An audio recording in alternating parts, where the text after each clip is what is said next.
Hi, I'm Matt Hockaday. I'm a horticulturist here at Powell Gardens, and I do a few different landscapes, including the aquatic garden here. So aquatic plants aren't classified by botanists as a group, but they can be in any plant family. What kind of defines them differently is that they can grow in different ways. So you have some plants that are like emergent plants, like that pickerel weed over there. You have some plants that are rooted like in the water, but float on the surface, like water lilies. You have some plants that are free floating, that just float in the water column.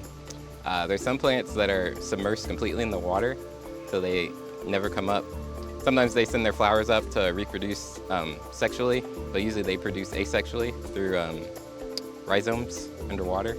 I think what kind of separates them differently is that they have adaptations that they've developed to make living in their niche possible.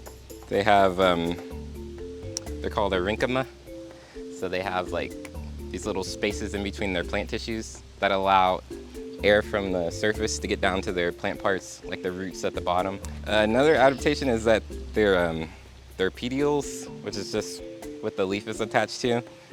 I'll just use water lilies as an example.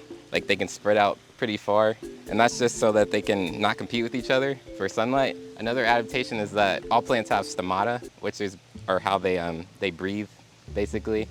So that's how they take in carbon dioxide to photosynthesize, and then at night they release oxygen. So water lilies have their stomata all on the surface of their leaves because obviously their undersides aren't exposed to the atmosphere. The main difference between water lilies and lotuses is that they're in completely different plant families. So that's just how botanists have classified them based on unique characteristics to their groups. I guess one noticeable characteristic is that lotus have emergent leaves that they produce later on in the season. Like water lilies, so in the genus Nymphaea, they only produce like these floating leaves. Sometimes their flowers can extend above the surface though, but that'd be the main difference. Another difference between water lilies and lotuses are their fruit. I guess people would think seed pods.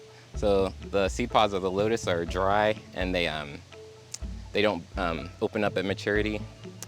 The seed pods of the water lily, when they ripen, like they'll curl underwater, and then they'll form like a gelatinous structure that floats to the surface, and then currents will wash the seeds away and they'll be able to grow in a new place. Water lilies are very vigorous, so they have to be divided every year or every other year. So that just means going in and cutting the rhizomes and then replanting them with fresh soil and fertilizer. Another thing is just managing the water quality. So that's just kind of reducing the algae. One of the ways we do that is by adding black pond dye. Another way is adding submerged plants that are basically nutrient competitors to the algae. Another way I manage water quality is I add these natural bacterial products that consume the extra organics that are in the water.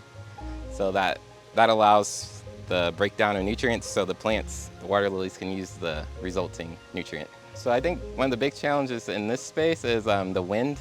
This is like a very unprotected location, and water lilies prefer to be in placid, peaceful places. So I think the most noticeable plants or memorable plant that people come away with knowing is the Victoria water lily.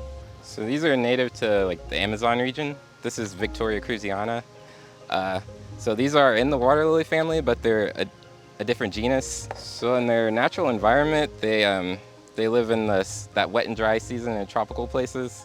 So during the wet season, when the floods come, they'll grow to their characteristically huge size, and then they'll flower, produce seeds.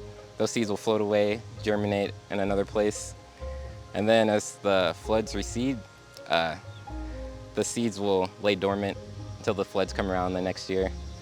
They have a very large night blooming flower that's kind of a pineapple scent, but it depends on your nose. To me, it's pineapple. And the flower in its natural habitat is pollinated by a type of scarab beetle. And the flower is interesting because it's actually thermogenic. So there's other plants that can do this as well, but it can heat itself internally about 16 degrees warmer than the surrounding temperature. Scientists think that's for the benefit of the scarab beetle It helps their mating and feeding behavior, which helps their pollination. So like conservation is aspirational right now, but I'd love to have all of the focus on water lily, the water lily family, and have all of the members of the genus represented here. Because a lot of the members of the water lily family are subtropical and tropical. So that involves just building the greenhouse environment.